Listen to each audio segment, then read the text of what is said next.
Bueno, frente a la inquietud de cómo se puede ver afectada las finanzas nacionales frente a los efectos que se generen de los beneficios otorgados por el gobierno nacional, no solo a las personas, sino también a las empresas a raíz de todo el tema COVID-19, pues tendremos que decir necesariamente, primero, que no es la primera ocasión en la cual Colombia está en una situación como estas. Ya en la década de los 90 vivimos una crisis empresarial profunda, donde muchas empresas se tuvieron que cerrar, muchas otras se fusionaron, quedaron sin empleo una gran cantidad de personas. Todo esto pues a raíz de unos fenómenos que los vimos allá como concordatos, liquidaciones, reestructuraciones y todos estos temas que generaron una gran crisis empresarial y financiera en ese momento. Hoy en día, por razones distintas,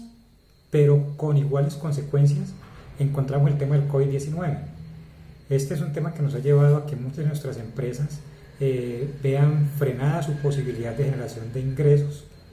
que tengan que cerrar los locales buscando la protección de la salud, no solo de sus empleados, sino de toda la comunidad en general,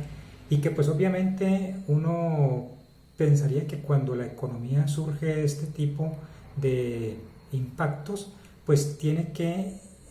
generar una serie de estrategias que busquen la manera de redistribuir el ingreso, porque es obvio que una empresa que no factura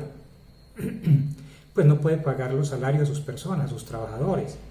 y esos trabajadores entonces no tendrán cómo consumir los bienes que normalmente pueden consumir y tendrán que reducir su consumo en algunos otros elementos. Y entonces allí es donde venimos a encontrar cuál debe ser la postura del Estado. Y en eso pues uno podría considerar posturas desde las keynesianas hasta las neoliberalistas, ¿no es cierto? A lo mejor el pensamiento keynesiano diría: el Estado tiene que salir al corte y tiene que entregarle a la comunidad lo que le hace falta, porque esa es la función del Estado. Y de pronto algunas de esas cosas las hemos visto dentro del tema de la pandemia. Un gobierno que sale a entregar subsidios a las personas de menos ingreso, que sale a subsidiar también a las empresas al momento de decirles vamos a entregar un dinero, si usted mantiene su producción y mantiene sus personas contratadas, le vamos a asumir un porcentaje de su nómina. Y ese tipo de estímulos pues obviamente tratan de mantener activa la economía. Pero pues la pregunta finalmente es: ¿y de dónde el gobierno va a sacar la plata para poder hacer eso? Pues una de las consideraciones básicas que mencionan sobre todo los economistas es que en economía hay muchas cosas que son de suma cero. Y una de esas cosas es el presupuesto nacional. Si en el presupuesto nacional no había, como obviamente no tenía por qué haberlo, partidas para una crisis de COVID-19 o de cualquier otra, porque era una imprevisión absolutamente compleja, nadie podría haber previsto el año pasado, cuando más o menos por esta misma época el gobierno o el Congreso Nacional estaba discutiendo el presupuesto público para este año 2020, pues nadie en esa época imaginó que iba a haber una pandemia y que esa pandemia obligaría a utilizar los recursos de alguna manera diferente. Y por lo tanto se hizo una distribución presupuestal acorde a las situaciones de lo que en ese momento se preveía que pudiera ser el desarrollo de este año. Pero cuando se presenta entonces la crisis de pandemia y el gobierno tiene que empezar a sacar unos recursos y destinarlos a la financiación, como ya decíamos, bien sea de manera directa a las personas o a las empresas para poder mantener la actividad económica y productiva, pues esos dineros tienen que salir de alguna parte. Y entonces lo primero que uno pensaría es que si el presupuesto es suma cero, pues lo que debería empezar a ocurrir es que se le recorten recursos a otras áreas y se utilicen para fortalecer estos aspectos pues, en los que el gobierno tiene que salir a apoyar la producción y apoyar las personas también dentro del país. Y entonces hacer traslados presupuestales, esa es una primera alternativa,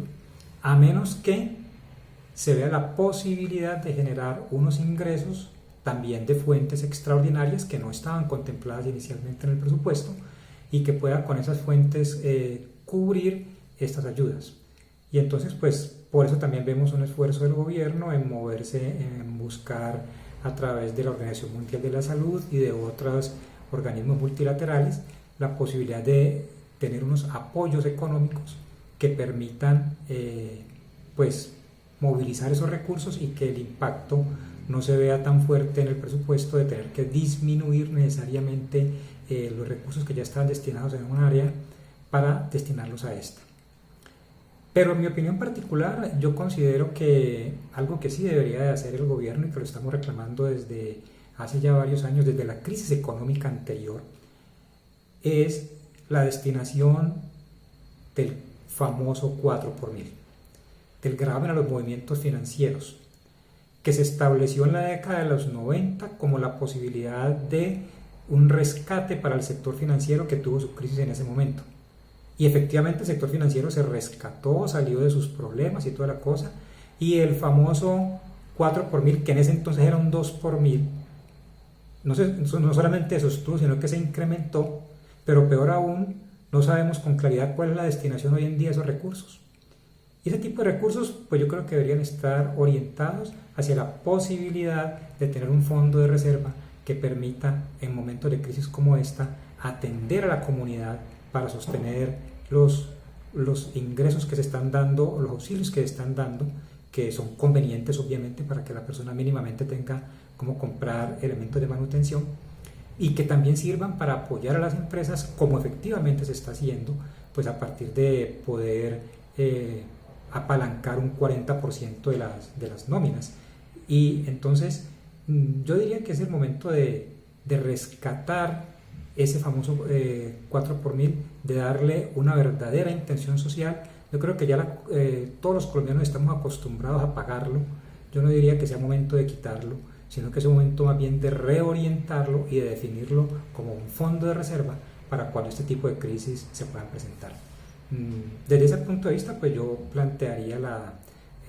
opinión pues, que me están solicitando acerca de